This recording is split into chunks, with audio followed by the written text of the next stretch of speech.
Welcome, everyone. My name is James Hollway, and as co-director of the Global Governance Center here at the Graduate Institute, I'd like to extend a warm welcome to you all. Development and technology have always been tied historically, and what we've repeatedly seen is that there's perhaps nothing more unsettling than feeling as if one were on the precipice of great technological change. And rapid recent technological changes in digitalization, cyber, AI, etc., and the promises of much more to come unsettles and threatens to upset delicate developmental balances and progress, particularly in the fields of democratic governance. So we're gathered here today to hear about and discuss the report, A Shared Vision for Digital Technology and Governance, the role of governance in ensuring digital technologies contribute to development and mitigate risk. As the report reminds us, technology is neither good nor bad, and nor is it neutral. It is what we make of it. And this report provides an important and timely review of the implications of various technologies. And it also offers a vision for where we might put most effort into developing good digital governance. We'll have the pleasure of hearing from the author of the report, Emrys Schoemaker, senior expert on technology and democracy at the UNDP, research director at Caribou Digital, and research associate at the Global Governance Center shortly. After that, we've an excellent panel organized that will delve into the larger and finer points of the report from a number of angles. And finally, there'll be an opportunity for further discussion and reflection in the form of a Q&A. But first of all, I'd like to introduce the moderator for today's panel, Sarah Lister. Sarah Lister is Head of Governance at the UNDP's Bureau for Policy and Program Support. She brings with her over 20 years of international and management experience in the field of democratic governance, and together with her team, provides strategic guidance to UNDP's governance-related work. Sarah, thank you for being with us here today, and I hand the mic over to you. Thank you very much, James, and thank you also to the Global Governance Center of the Graduate Institute of International and Development Studies for co-hosting this event with us. It's really lovely to be in a venue such as this for such an important conversation. So as James said, today's event takes place at a really critical juncture in time, with digitalization reshaping governance systems around the world, empowering people and redefining the public sphere as we know it. But the stark reality is that a third of the world's population, primarily in developing countries, and primarily those who already suffer exclusion, remain disconnected from the internet, which highlights a profound digital divide with the risk of worse to come. So in response to these considerations, UNDP adopted a digital strategy for 2022 to 2025, which outlines our human rights-based commitment to harnessing digital technologies as catalysts for sustainable development, ensuring that these advancements do not exacerbate divides. Central to our approach is the effective, accountable, and inclusive governance of digital transformation, which draws on our decades of experience of supporting some 130 partner countries on issues of governance. For those of you who don't know UNDP well, I thought it worth noting that we work currently with 1 in 3 of the world's parliaments, with public sectors across all regions, with judiciaries, with national human rights institutions, with civil society, and with young people. In short, we are working on issues of governance and democratic governance with all the institutions and actors who need to be engaged with the profound changes that countries are experiencing today. And so for UNDP, the governance of digital transformation means 2 things. Firstly, it means the governing of digital transformations to ensure they are rights-based, inclusive, and support the achievement of sustainable development goals. Second, it means harnessing digital technologies for accountable, inclusive, and effective governance. And the conversation we are here to have today and the report that we are here to launch addresses both aspects of that. So I would just like to welcome you all, both here in the room and many people online, and thank you once again for being here with us today. And hand the floor back, I believe, to James, or not? Or do I pass directly over to you, Emrys. Okay, Thank you. that's fine. Thank you. Thank you, Sarah, and thank you everybody for being here. Audience and also panelists, many of you come from far away and taking time out of busy schedules, so it's really appreciated for all of you to be here, and of course also to the Governance Centre for hosting us. Much of the paper was written here in my position as an affiliate of the Governance Centre Institute, so it's a great pleasure to be sharing the paper with such a stimulating and engaged community. As James and Sarah said, these issues really are, I believe, the issues of the day. So it's a great pleasure to be sharing this report with you. Just this week, the Secretary General's AI advisory body is meeting here in Geneva. And Eleanor, thank you for taking time out to be with us. Just last week, the US radically changed its position on digital trade at the WTO, in large part to protect its ability to regulate its own tech industry. So this question of governing technology and how do we actually ensure that it delivers on what we would hope from it really is the critical issue of the day. I'm just going to say a few words about the framing of the report, where it comes from, building a little bit on what Sarah was saying, and go through a couple of the themes that it outlines and a couple of the recommendations, and hand over to our panel for probably a much more interesting discussion. But first, in terms of background, this Development Futures report draws on consultation with close to 30 countries. It is built on and draws from the learnings from the Danish Ministry of Foreign Affairs supported Tech for Democracy project, which piloted technologies to support democratic process in over 4 countries, as well as a rich set of discussions and these consultations within UNDP's community of work as well. In terms of framing, to build a little bit upon what Sarah referenced, as well as what James mentioned, the lens of the report really draws on this idea of thinking about governance through technology and thinking about the governance of technology. So really trying to think about what role technology plays in governance, as well as grounding itself in this principle of Kranzberg's first law: technology is neither good nor bad, but it's never neutral. And that begs us to think about how we can actually shape it to achieve the outcomes that we would like to see from the use of technology. So what does the report actually say? Firstly, the first section of the report talks to the role of technology in governing through technology, and it flags the risks also that these can introduce. The first thing to say is that the use of digital technology to support governance has grown exponentially over the last few years. According to the OECD, the number of lower and middle-income countries with high levels of e-government has increased by 57% since 2018. So there's a huge growth in the use of technology to support the delivery of government. And the report also argues, though, that despite this growth, often these technologies use proprietary systems and lock governments into technologies that they have little choice over their future use. And here, UNDP's work around digital public infrastructure and the use of digital public goods is really important as a way of addressing these constraints and unlocking the potential of technologies to support innovation and growth. But the report also argues that these systems are double-edged. So, for example, digital platforms can support public engagement, but private platforms can also erode the integrity of the public sphere and contribute to the decline of independent media. We need only look at the political debate that we see around, informed by the spread of misinformation, to see how the use of platforms can erode the public sphere and impact on public discourse. The report also describes how new technologies such as AI introduce new innovations in the delivery of governance, but also present challenges, for example, around accountability and transparency. In 2023, there were over 230 identified use cases by the European Commission of AI in the public sector in Europe. And while these introduce new opportunities for efficiency, more accurate targeting, they also introduce new risks, such as amplifying existing biases and patterns of discrimination. And a case in point is the Dutch government's AI-driven welfare fraud detection scheme, SIRI, which was found by the Dutch High Court to unfairly discriminate against low-income and minority background communities.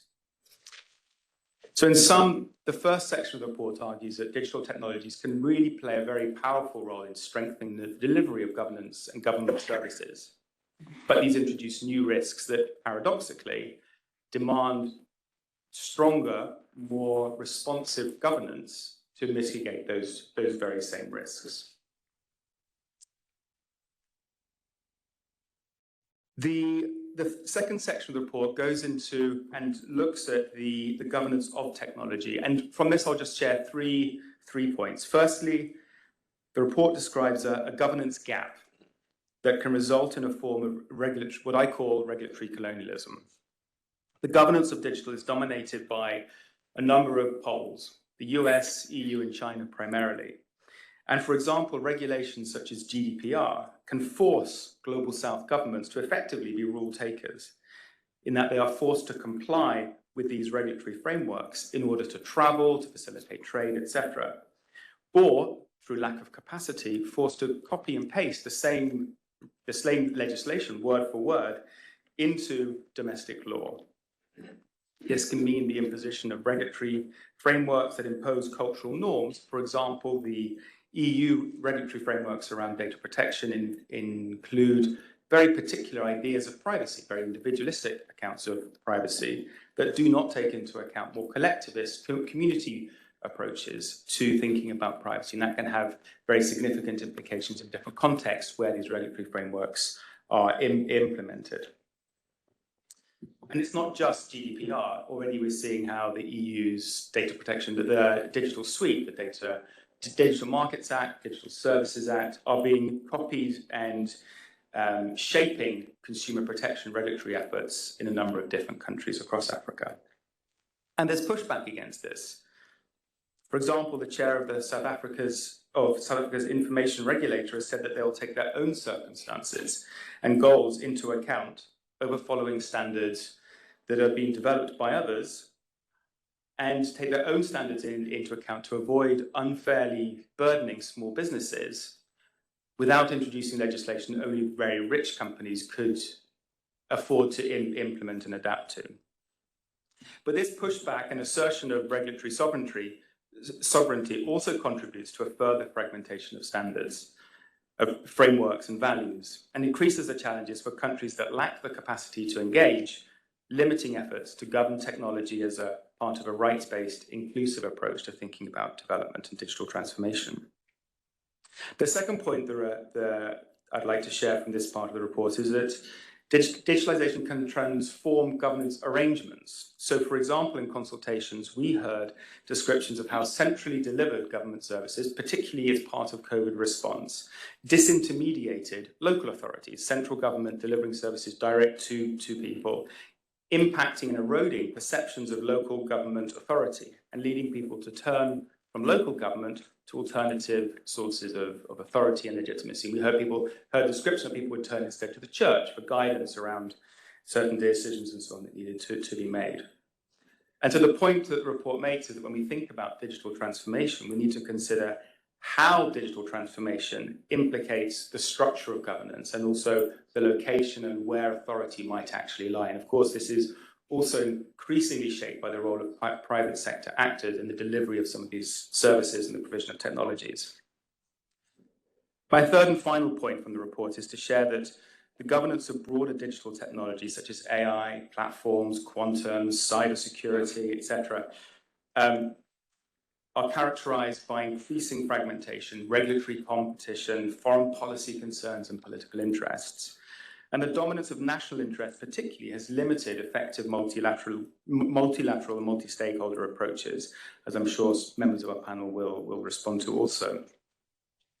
And one aspect of this is that the global governance order lags behind the demands of the digital economy. So, for example, the Bretton Woods institutions, set up to shape very arguably, a win-win world of trade, are now increasingly struggle to deal with economic relations and markets which are shaped by the win-lose world of economic rent-seeking over digital and data.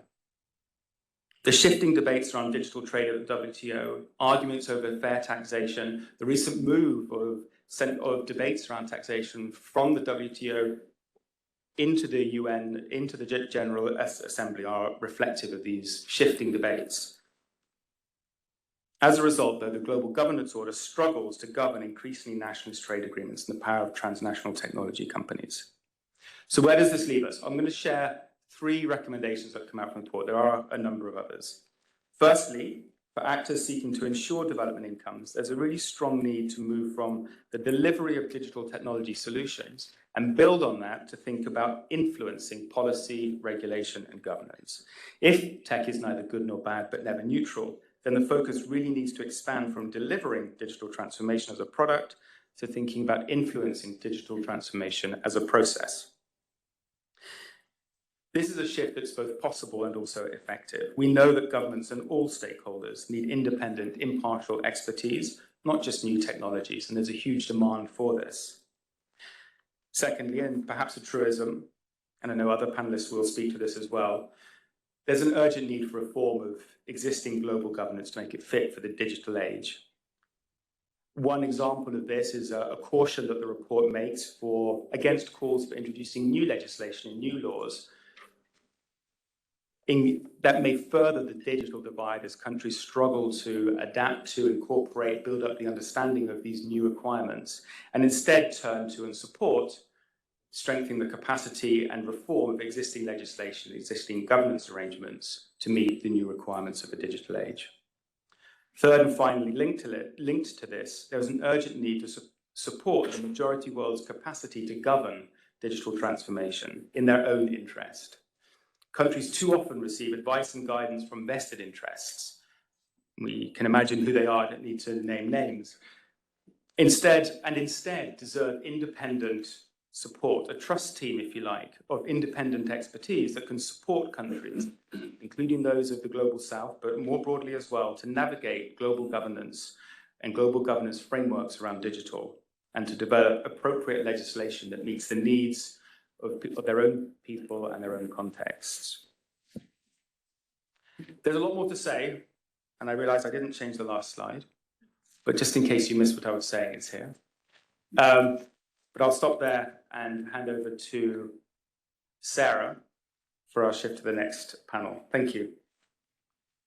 Great, thank you very much, Emrys. And you raised, a lot of very complicated and difficult questions that link the kind of global discussions and global norms and global frameworks with the impact in countries. So our next speaker is joining us online to talk about some of how these issues land at a country level. So we're going to hear from Ms. Asuza Kubota, who is UNDP's resident representative for UNDP in Sri Lanka.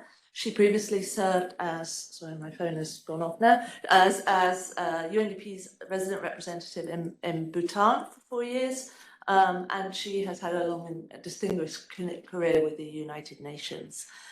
So we're looking forward to hearing from Asuza how these issues land at country level. So perhaps you would like to share with us all. Thank you very much for joining us. I'm sure it's late in Sri Lanka. How is digital transformation influencing debates around governance in Sri Lanka? And how are the different stakeholders of government, private sector and civil society responding?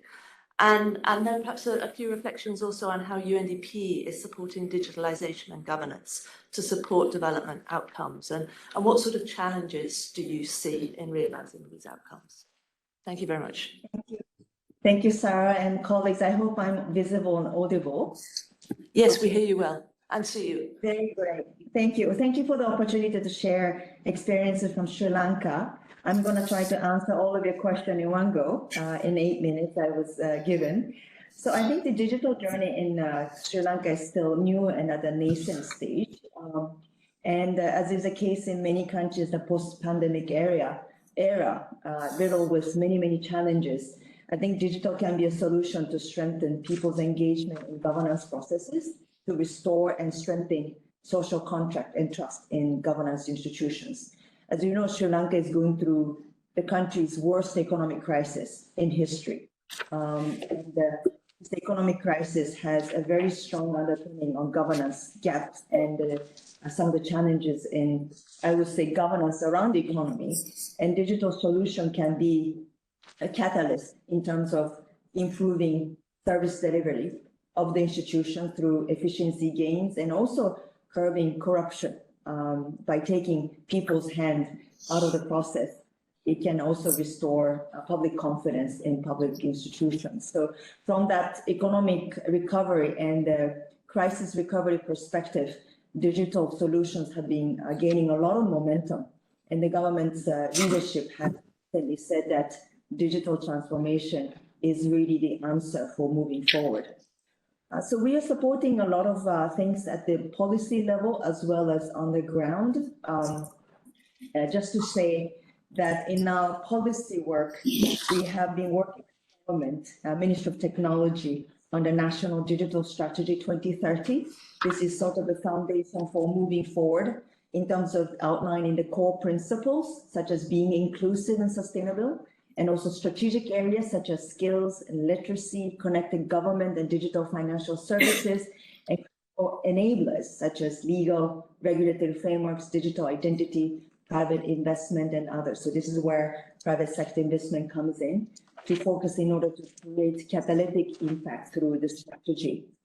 And our specific contribution as the UNDP has been bringing, of course, the international experiences, but also to bring all the stakeholders across private sector and the civil society to build consensus around the national strategy. And interestingly, I think this report talks a lot about the challenges and opportunities posed by the AI technology. And this is really at the heart of debate in Sri Lanka. The president himself has said AI is the future for the country. And UNDP is very humbled to be part of that process of developing the national AI strategy. We are really leveraging our technical expertise from the global and regional network. And we're very happy to have, I think, governance offer as the governance agency of the UN, as well as very strong technical offer from our global IT, the digital transformation team. And in this regard, we have actually rolled out the corporate AI readiness assessment, in short, IRA, focusing on the three main dimensions of governance, AI government as enabler, and ethics of AI. So this is still work in progress, and I'm sure a lot of things highlighted in the report will surface for national debate. So this report is actually very timely for us to anchor some of the national debates unfolding. And we are also supporting the development of a white paper on AI in Sri Lanka, which lays out the current context of AI in the country, identifies the gaps and opportunities that exist currently, and also act as a precursor to the strategy, which will be finalized by May, around the corner this year. So those are the national level sort of work. And this is very much influenced by some of the local level work we have been doing. Case in point is local government capacity building program, which has been running with EU support for many years. And through this program, we have really digitized a number of service delivery to improve efficiency, effectiveness, and accountability of the local authorities. And we have also digitized some of the administration processes, online payments, issuance of certificate and licenses.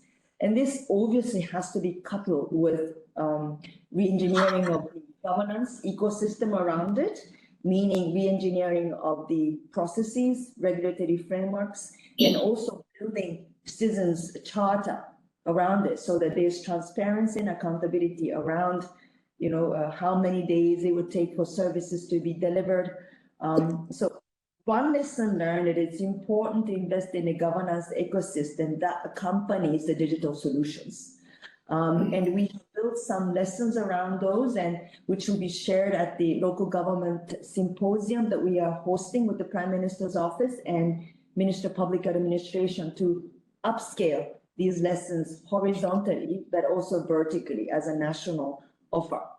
And we also implemented some of the e-citizen report cards so that people are actually engaged in providing feedback, real-time feedback. This is also part of the citizens' empowerment and also participation of citizens in local planning through the establishment and socialization of online portal to submit complaints and also enhance the response time.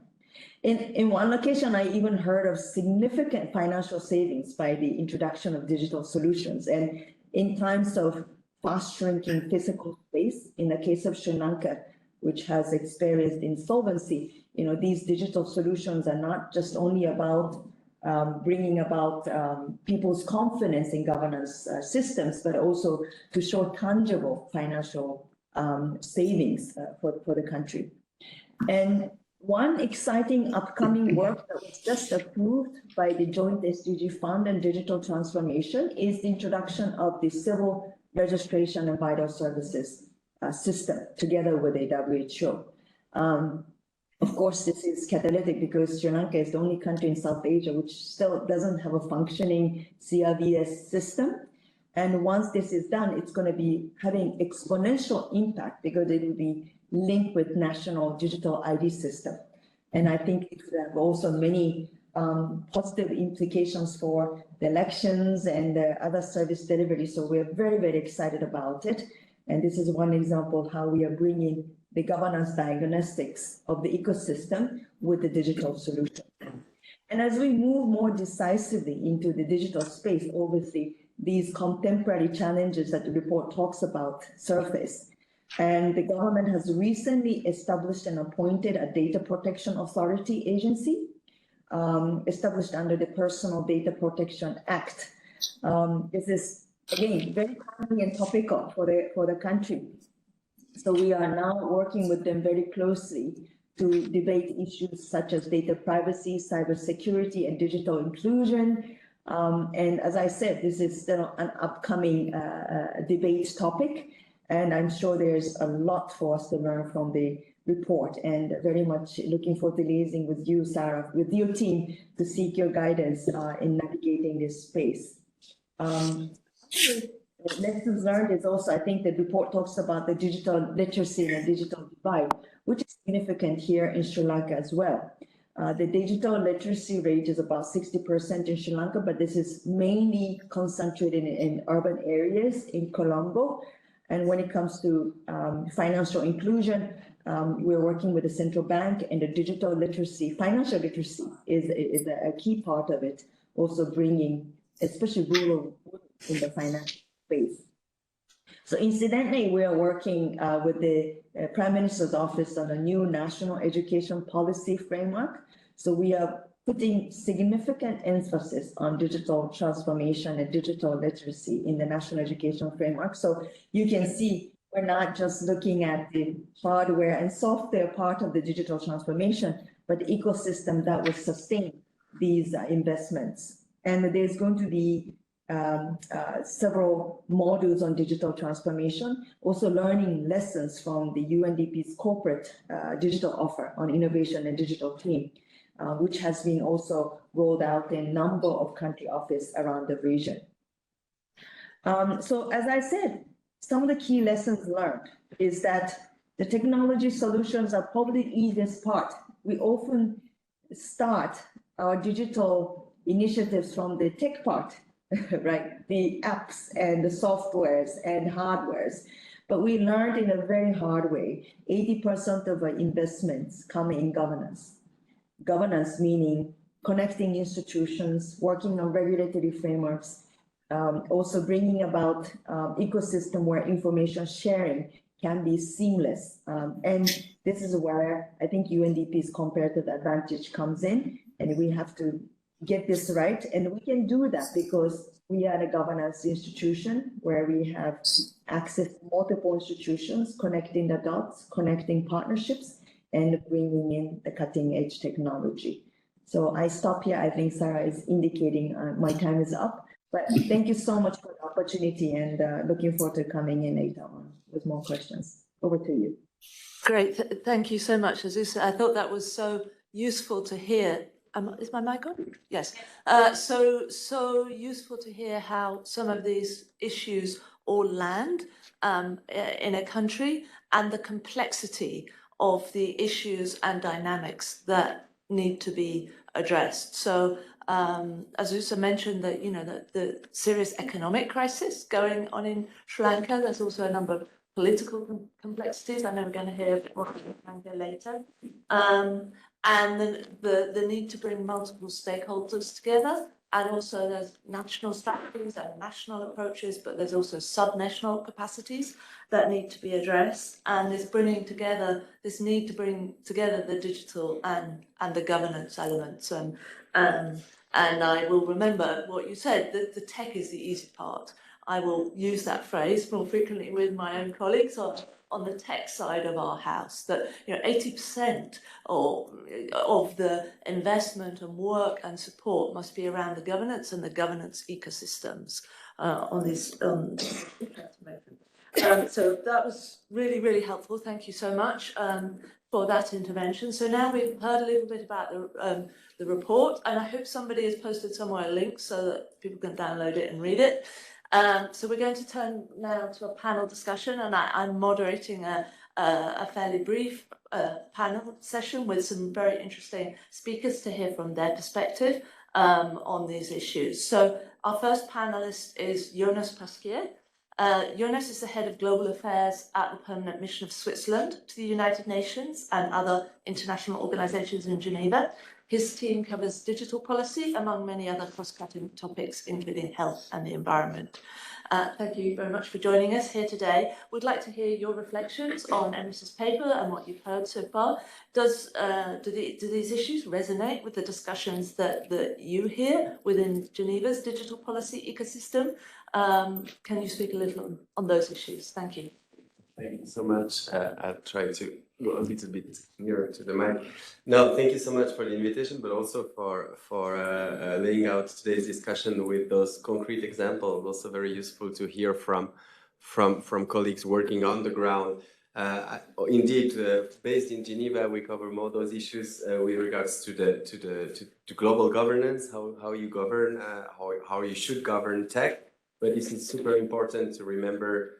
We are judged by what works and what does not work on the ground, hence the very useful introduction and the very useful report. And I think that would be my first point with regards to digital policies. There's no one, we had interaction yesterday with the high-level advisory board on AI, which was mentioned before, who is in town these days. And one participant from a country said, okay, it's good to talk about AI and how it can serve the people, but when you don't have electricity in the first place, there's no such thing as AI rollout or AI policy.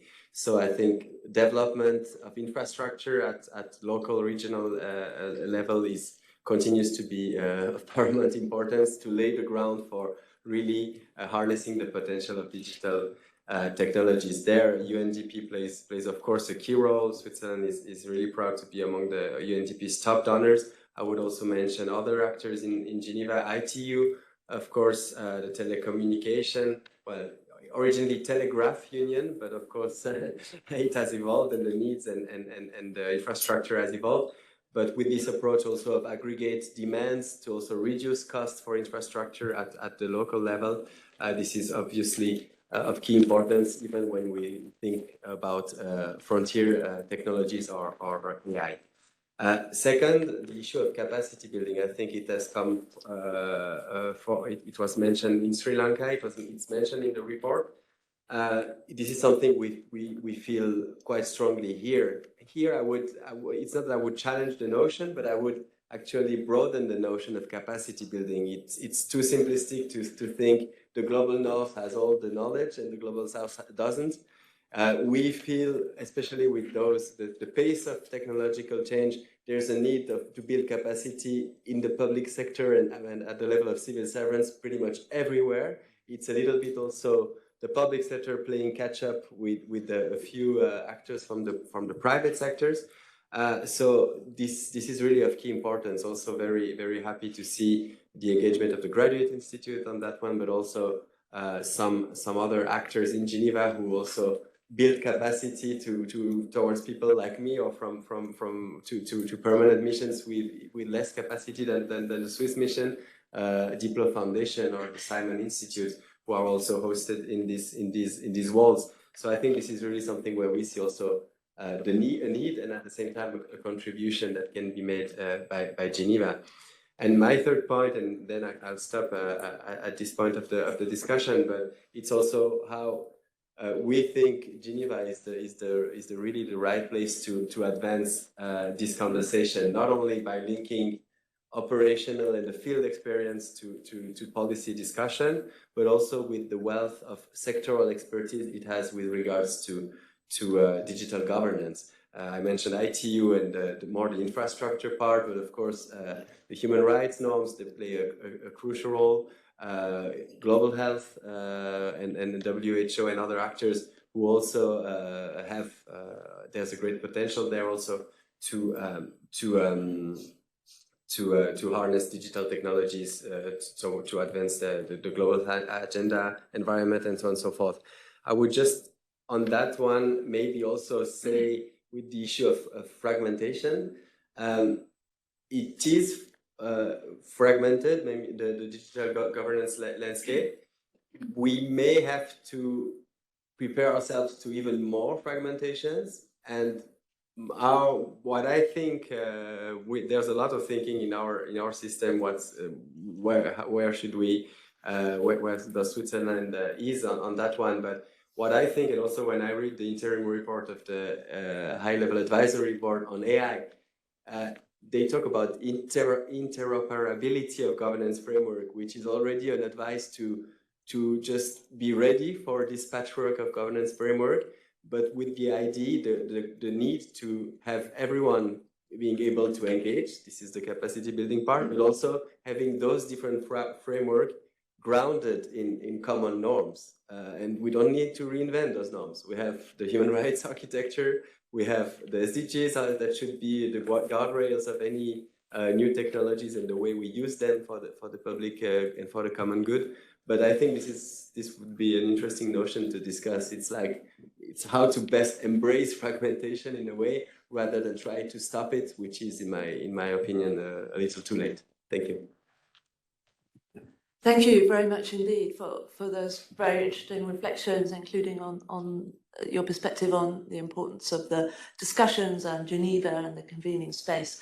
I should have noted at the start of the panel that we did invite colleagues from our sister agencies resident here in Geneva to join us, but for one reason or another and other commitments they weren't able to. So we are very committed to working with the specialised agencies, both at head office level, but also at country level and through the UN country teams. I thought you made a really interesting point about both kind of embracing fragmentation and what that looks like, and how even fragmented systems relate to agreed global norms. And so some of the work that we've been doing in UNDP is actually looking at how those global norms translate into quite specific technical issues, such as the regulation of a digital legal identity. And as Usa mentioned that in Sri Lanka as well, that the linking of the digital identity with the civil registration vital statistics.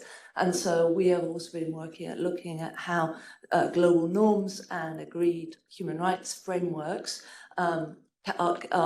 can be translated in a quite operational way at country level. But I'm not supposed to be on the panel, so I should do my job as a moderator and pass to our next speaker, who is Eleanor Fournier-Toombs, who is Head of Anticipatory Action and Innovation at the United Nations University. She's a senior researcher there. And during her career, she has worked as a data scientist through the UN system and conducted research at the intersection of technology and gender, migration, democracy, and health. Thank you for being with us today. We've heard this concern about a governance gap that seems to exist, where innovation can outpace the development of regulatory and governance frameworks. Could you elaborate, please, on how you perceive this governance gap, and how do you envisage multilateral and approaches, how they can contribute to bridging this gap? Thank you. Thank you so much. And it's such an honor to be here. It's such a pleasure to be on this panel with everyone.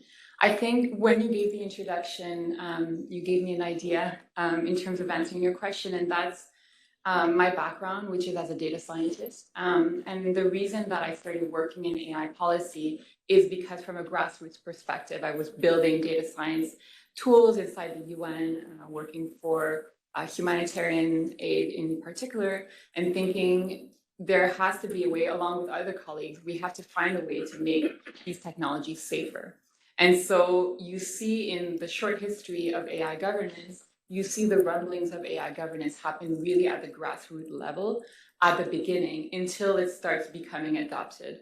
And so what happened after these grassroots efforts, so we worked together, we had little working groups, it was always considered kind of niche, kind of a side thing at the beginning in 2016, not too long ago, is that you started having private sector companies doing similar activities. So Microsoft, for example, who has really led a lot in policy development globally, and Google and some of the other big AI players started thinking either they have people raising alarm internally, or they're thinking we're going to start facing an erosion of trust. We're going to start getting criticism for the tools that we're deploying. And so we start doing, a little bit of internal guidance and frameworks and so on. And then we start getting the national strategies, of which you alluded to at UNDP, and many countries around the world have strategies at the national level. The national strategies tend to be largely, I would say, either for using AI for economic development or for sustainable development, so harnessing the opportunities of AI. And then often now, especially, we have an ethical consideration. So making sure that these technologies are deployed, but also are deployed safely. And some countries have adopted a dual approach. So for example, we did a lot of research at UNU in Southeast Asia, and Thailand had a really interesting example of adopting separately a strategy and an ethical framework and trying to harmonize both of them. So then we moved on to the regulatory framework. And so the European Union, as was mentioned, has really been the first mover in this domain, which is unsurprising. It's usually like that from a technological perspective. And for those that don't know, the EU AI Act, which was just adopted and will be enacted in very soon, 2025, I assume. And it has a very interesting framework. So it has a risk-based approach. So what it considers is that applications of AI have different risk profiles independent of what the technology of the algorithm itself is. And it's really in relation to how it affects humans. So if AI is deployed in a health context or in an education context or in a border management context or in a judicial system context, those are risky because it affects people. And if there's any kind of errors or discrimination or stereotyping or any kind of risks or biases in the deployment of those technologies, then it could have a really big impact.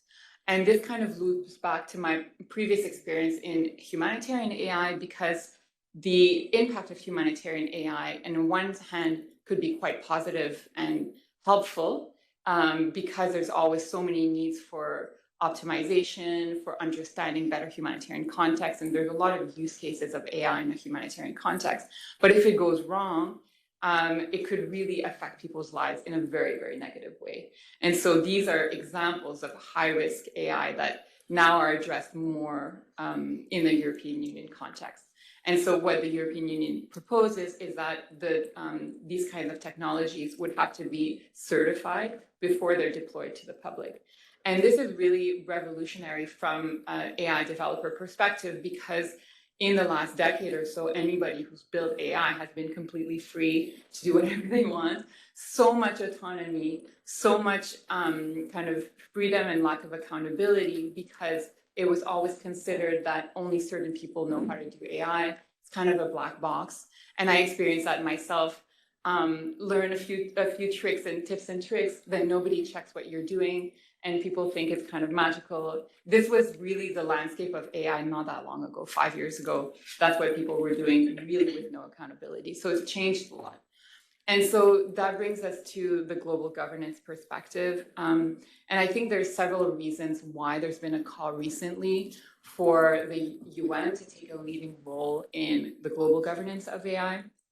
One of them, which we've talked a lot about already, is the global equality and inclusion perspective. So if you have certain countries that are more able to benefit from the advantages of AI, which certainly you have the United States, you have the European Union, you have China, and also are starting to protect their citizens from the harms of AI.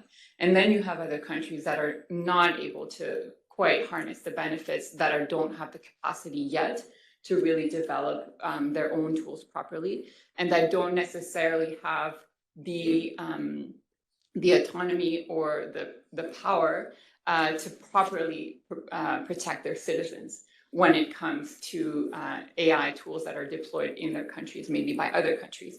And so it becomes really nuanced. And so it's really important to think about AI from a universal perspective, and that protection from AI harms needs to happen for everybody around the world. And similarly, the deployment of these new technologies needs to benefit and needs to be have ownership in a variety of countries around the world. Another area that I think is really interesting is the connection between AI and all of the pillars of the UN.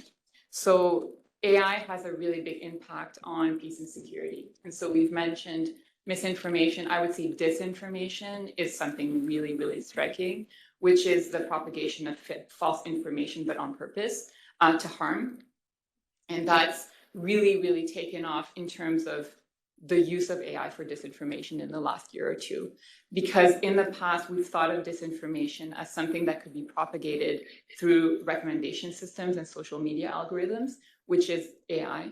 But now we have generative AI. And so now we have entire disinformation campaigns that can be created so easily with content, with text, with images, and with videos. And what's really interesting about human nature is that we tend to use, when we share information, we tend to use images and videos as proof of text, as claims that are being made. And so if you share text and you say, okay, so, you know, the UN is a very bad actor in this international circumstance, and the humanitarian aid that they're distributing is actually poisonous, something really bad, which absolutely could happen. If you have false images to prove that, it's so much more powerful. And so you start to really erode the kind of the structures of multilateralism through these disinformation campaigns. And you start to erode global peace and security with people that can just put out a campaign and put out 1 million tweets with proof and with linked up hashtags and things like that, just by themselves. And so the volume and the virulence also of disinformation have really increased a lot. And so I think these are some of the reasons why it's really important to have a global governance approach to address some of these gaps. And so I'll finish by just saying a little bit what is happening with the AI advisory body. So the AI advisory body was convened officially in October by the Secretary General. It's 38 members, and they're multi-stakeholder group, balanced by gender, which is really great, and also regionally balanced. But it's representatives from the private sector, from academia, from human rights organizations, and from governments. And so they're together. They're meeting in person in Geneva now, which is why I'm here as well, as a researcher, supporting with help, trying to do helpful research for them. And they put out a report in December to talk about the forms, the functions, and the priorities of a global governance approach. So what are the main risks that should be taken into account? What are the main opportunities that could be harnessed? And now they're starting to think about what would a global governance architecture look like. So hopefully what they will try to do is come up with a really clear solution by their final report, which will be in June, which will be presented at the Summit of the Future, which would say, okay, so we're talking about, what are we talking about exactly? Are we talking about a convention? Are we talking about a new agency? Are we talking about if there was an agency, what would it do? You know, would it have an observatory function? Would it have a regulatory function, and so on? So that's what they're doing, and they've been commissioned by the UN to do. So it's a process. I think it's an exciting time to be in AI governance because it's all happening now. But looking forward to discussing further. Thank you so much. And that was a really helpful update also on the global AI.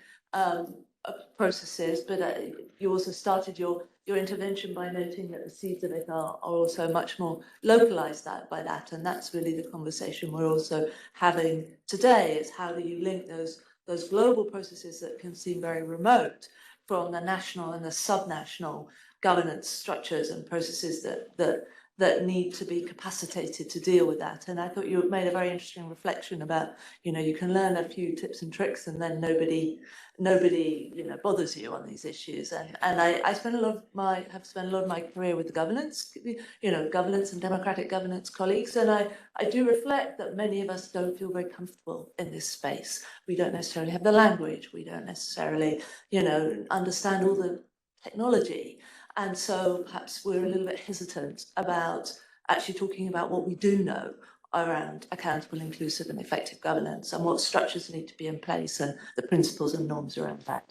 So thank you very much for raising a number of those issues. So our next panelist is Kalani Abinatios, who is a behavioral scientist and TED speaker specializing in human-centric AI and emerging technology policy. She's currently a research and governance program manager with Project Liberty Foundation and a doctoral candidate here, I believe. And you also worked for several UN agencies, including UNDP in Sri Lanka. So it will be really fantastic to hear from your diverse experiences from all of those on these issues. And yes, how do you assess the variances in understanding these public attitudes towards digital governance, drawing on all those experiences from many perspectives? Thank you, Sarah. I hope everyone can hear me. So indeed, I started my career with UNDP Sri Lanka, so this is really a full circle moment for me. I'd like to actually kick things off by referencing Andrew Ng, who is a co-founder of Coursera, who mentioned that AI is the new electricity. And if we really think about what this means, if we look around this room, it's not just about the lights, the projector, the sound amplification systems, but even the construction materials that have been used to actually build this auditorium, this building, require electricity. So if we buy into this premise, and as an AI scholar, I do agree with this premise of AI being the new electricity, and it really kind of permeating our societies and influencing how we interact, and really kind of permeating our economies and societies, it's concerning if we think about what Sam Altman, who I think needs no introduction in this room, mentioned during a discussion with Bill Gates in January of this year, where he noted that what he doesn't find concerning the fact that the AI revolution is happening. We've had technological revolutions before, several of them in the past, and humans have adapted. What he finds a little scary is the pace at which the AI revolution is happening and influencing our societies. And if we take this into context and look at some of the statistics that are actually referenced in the report, 94% of startups, AI-funded startups over the past 5 years are actually located in the US and China. Close to 90%, I think, of market capitalization of the largest digital platforms are concentrated in the US and China. Let's throw out another statistic. According to the ITU in 2023, it was over 2.5 billion people who are currently offline or disconnected. So we are working very steadily, thanks to the UNDP and several organizations, to actually get these folks connected.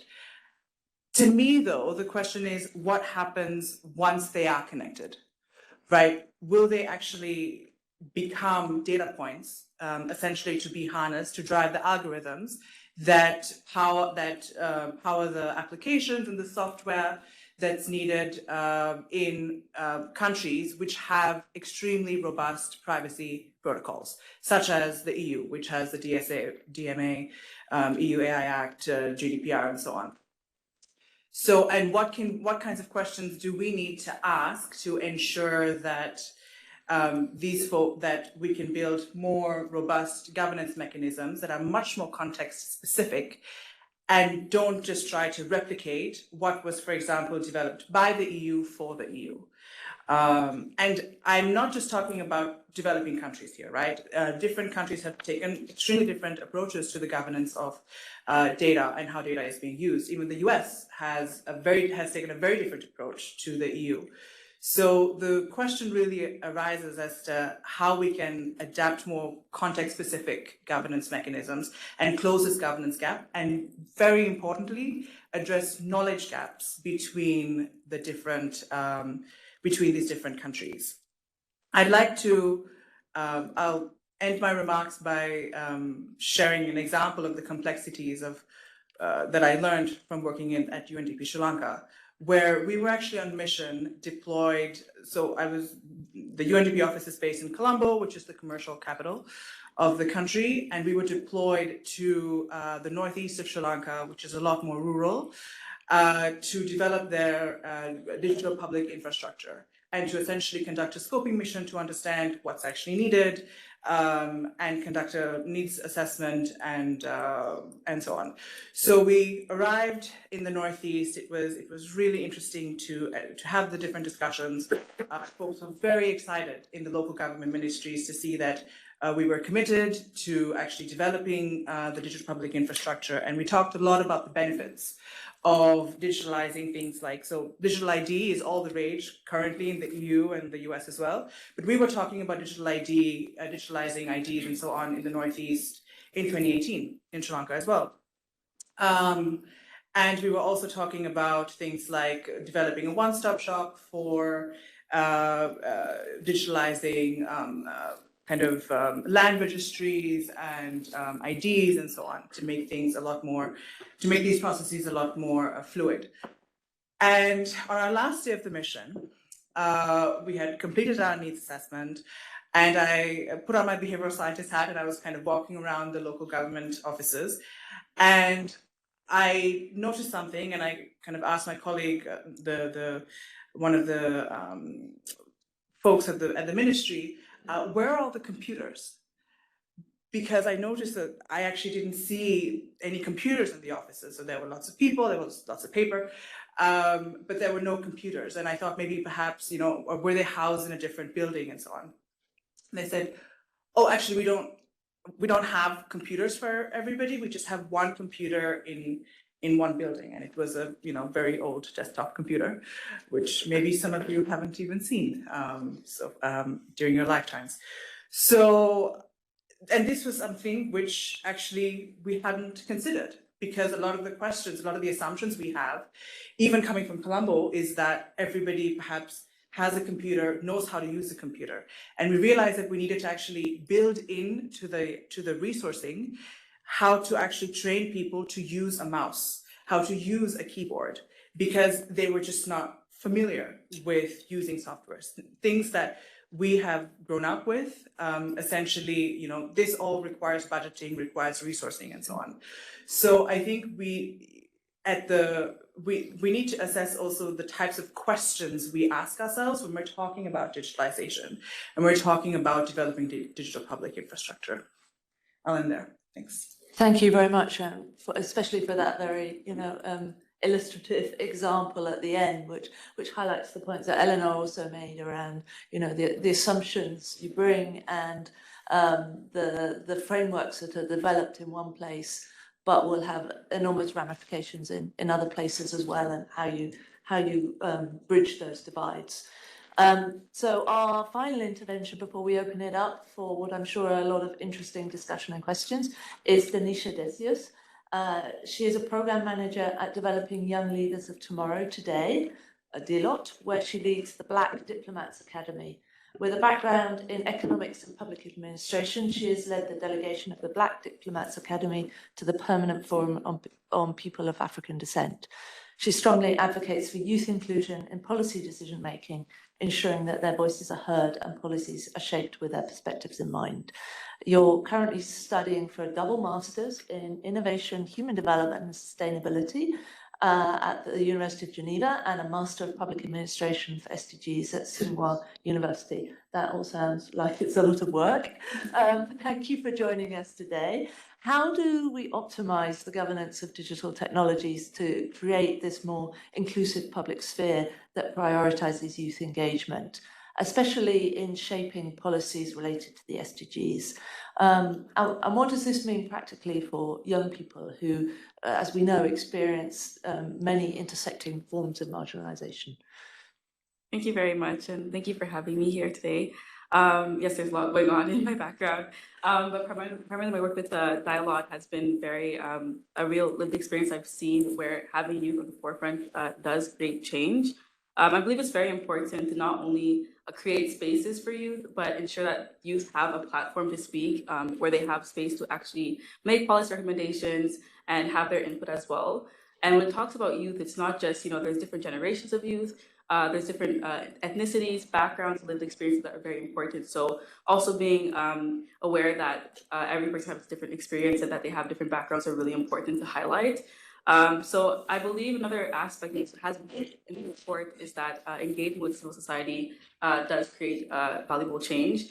There are a lot of, especially in the Canadian context, a lot of youth-based, youth-led organizations in Canada where I've seen that the work has been done. In my personal experience with the UN's Permanent Forum on People of African Descent, we were able to go to New York and represent about 10 youth from our academy. And we were advocating for a youth secretariat to the UN's Permanent Forum. And that week there in New York was very valuable because we did a lot of research prior to the Permanent Forum second session, which was last June. But we also did a lot of research looking at, the population of Black people in Canada and Afro-descendants across the globe and how that ties to the SDGs, because there is an intersection between, the International Decade for people of African descent and the SDGs. So when we did that research and presented it, with our government back in Canada and also presented it on the floor at the forum, it brought some valuable change where at the end of the forum, they emphasized the importance of youth being present. So had we not, alongside other youth organizations, really pushed for youth representation, that wouldn't have been the case. And it's very important, we always say that youth are the leaders of tomorrow, but we need the chance to actually practice engaging in policy acting and policy implementation. Another aspect as well, with achieving the SDGs in this digital context is being aware that there are 17 SDGs and that there are some that may be ignored at certain times. Achieving one SDG doesn't mean that the other gets discredited, especially SDGs on reduced inequality is really important that I do believe in certain spaces I've seen where they've been ignored. So that's very important to highlight within these contexts as well. So thank you very much for that question. Thank you very much. And I think the meaningful participation of young people in these processes that are shaping our societies is absolutely critical. And as you say, recognizing, that youth are not a homogenous block, and that there are many lived experiences and many different facets and many different voices and views and opinions. And in UNDP and in many places, youth are the leaders of tomorrow, but we also see that they're the leaders of today in many of the spaces where we are working. And so being intentional about opening those spaces is really important and something certainly that UNDP we try to do. So I will turn to the panelists for one or two closing remarks, and then I'll make a couple of broad wrap-up remarks before I hand back to James. Should we start down at the end of the table? Jonas, if there's anything else you'd like to say. Yeah, half of my family is Polish, so I can tell you we will always need potatoes, so no worries. But I think this is just to exemplify. The governance is as good where it serves actually concrete impact on the ground, and this is where Geneva has a role to play. This is where you need to find the right governance framework for continue to have this real impact. Maybe you'll grow potatoes differently. Maybe it will be even more efficient if it's powered with a few AI tools. There's actually a project we are piloting on that, but it needs to be connected to real world needs. So I think this is also our contribution with International Geneva to the discussion. Next, I'm heading down the table in that order, sorry, just to warn people. And if Azusa is still online and would like to come in, please do turn on your camera. I know it's very late in Sri Lanka. Kulani. No, thank you. It's so nice to see that there's so many friends and colleagues who have and who are working on Sri Lanka. It's a really good learning for me. I think the siloed approach, I just want to say, one of the things that we have deployed through our social innovation lab that we have with the Prime Minister's Office Twitter lab was to precisely connect the dots in terms of all the institutions that work in this space in our effort to come up with a very inclusive digital strategy for the country. And frankly, I won't name an institution. The one institution was tasked by the government with financing to come up with a digital strategy. But if you don't have presence on the ground and have the network and the convening power, it's very difficult to maneuver that process with 6 different task forces, one of which is AI. So absolutely, it's not just the tech people that need to be brought on board, but really understand different stakeholders in the overall ecosystem to come on board from the very beginning, including civil society and private sector in that process. And that's why I think UNDP has a very unique positioning, proposition to bring about all the stakeholders together. So thanks so much for the opportunity. I learned a lot from all of you. Thank you for joining us. Kulani. Sure. To the point of breaking down silos, and also linking this back to the former question on education. I'm a political science and international relations student. I'm not a computer scientist, although I've worked in science, tech, and innovation for many years now. I started just because I was studying psychology, and in my former graduate degree, everybody, regardless of your degree, had to do machine learning boot camps. So even if you studied English or English literature, whatever it was, everybody had to do a machine learning boot camp. And that inspired an interest in studying digitalization and going into digital and now AI policy.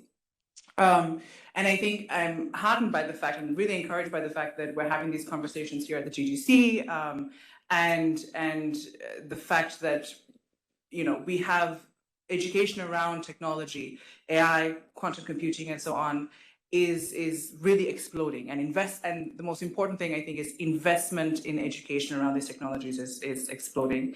And it's not just, and we have now, it's quite accessible, right?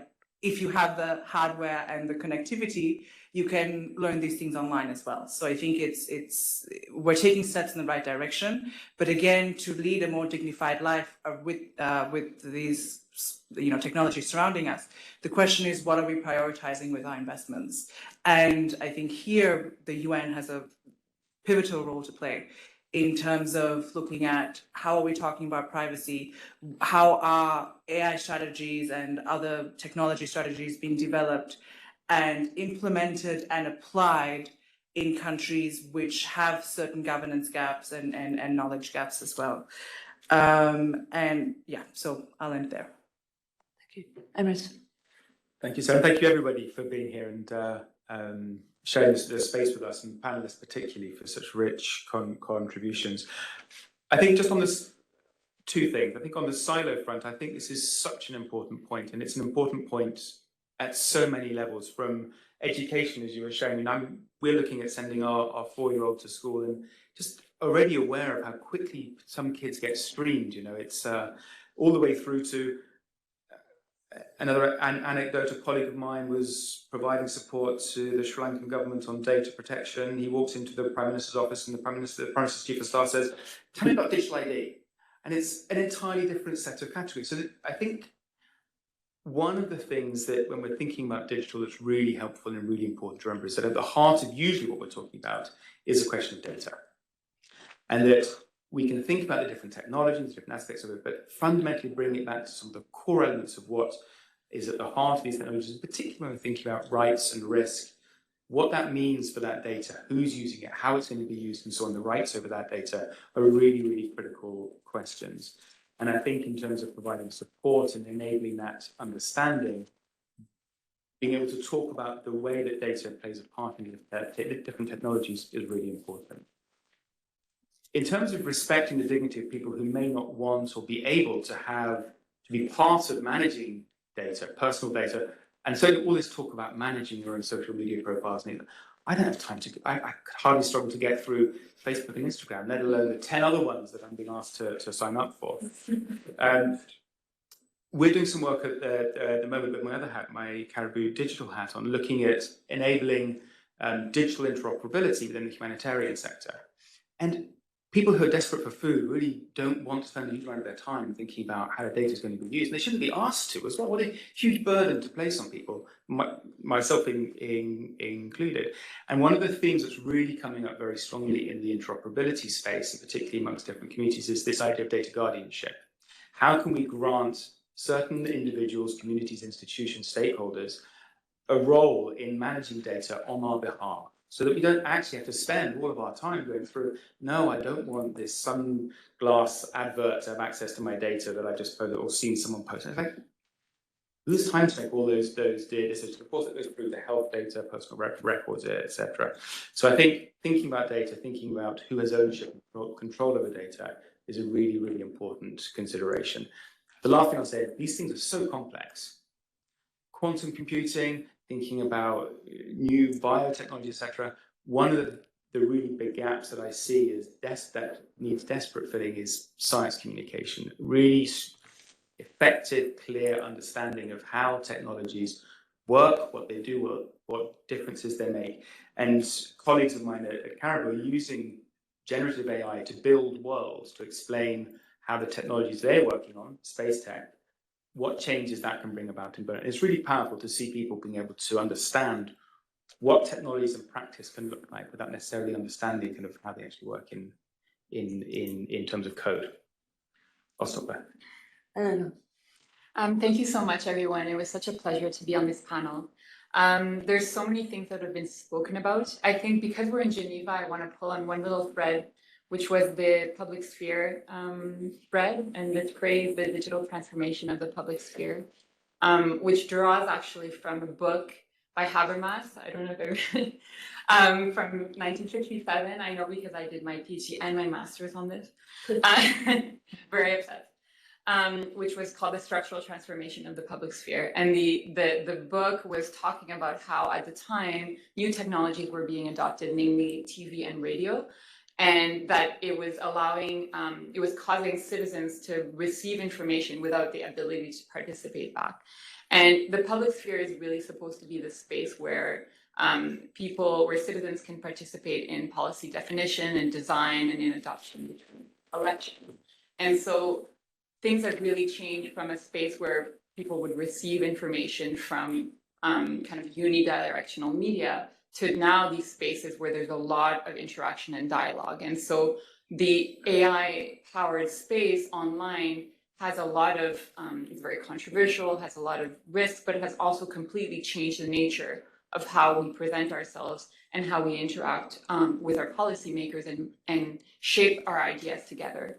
And I think there's two areas that would really warrant further discussion here is how are we going to shape these spaces to deliberate about these new technologies and about AI? How are we really going to be able to have inclusive dialogue, including with people that are affected but might not really master those tools, including with people in different parts of the world?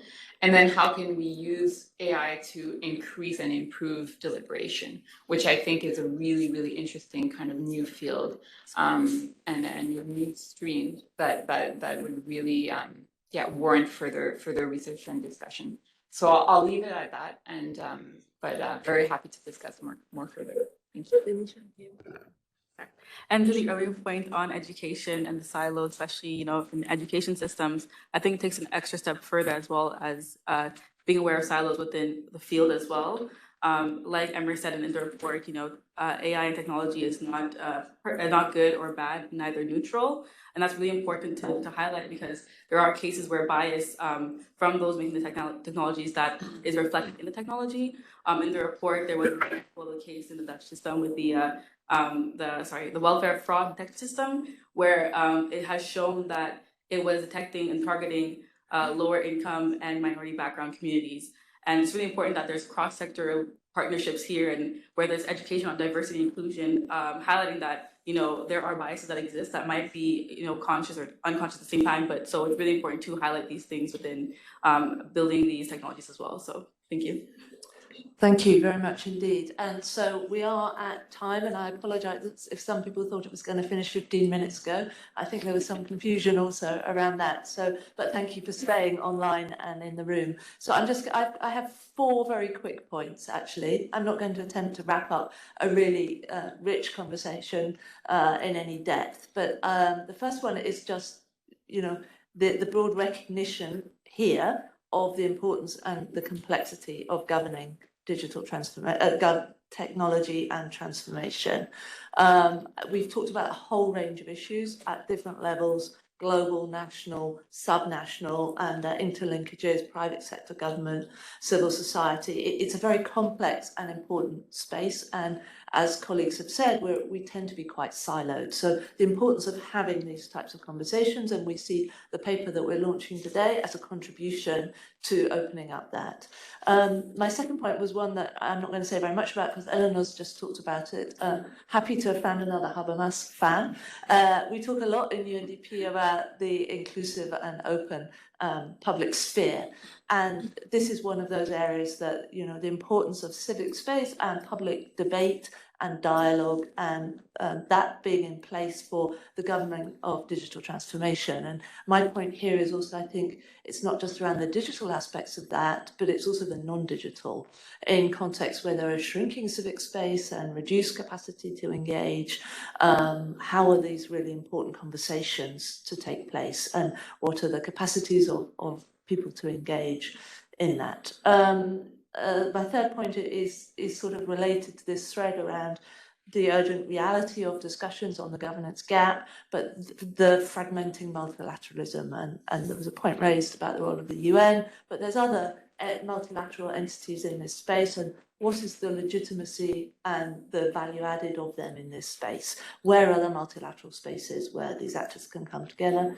And then the fourth point I think we talked about is the consequences of this governance gap, in which the majority world is actually excluded from many of the spaces where these conversations and the rules and regulations are being formed, and the need to ensure that those who are being affected by them have really access to engage in those conversations. So I just want to say thank you very much to the panel. Thank you, everybody, Emrys, Azusa, and the panelists here for a very engaging conversation. Thank you to the Global Governance Centre for hosting us, and hand it back to James. Thank you very much. I'll also be very, very brief, just sort of 2 points. The first, in thanks, thank you to Emrys for, of course, preparing this report, which has given us all considerable cause to kind of thought and reflect about these issues. Thank you to you and the other staff at the UNDP for helping to organize this event, and thank you to the staff at the Global Governance Centre as well for your contributions in organizing this. Thank you to each of the panelists for your very rich contributions, and thank you all for being here. Please join me in thanking the panelists for the contributions today.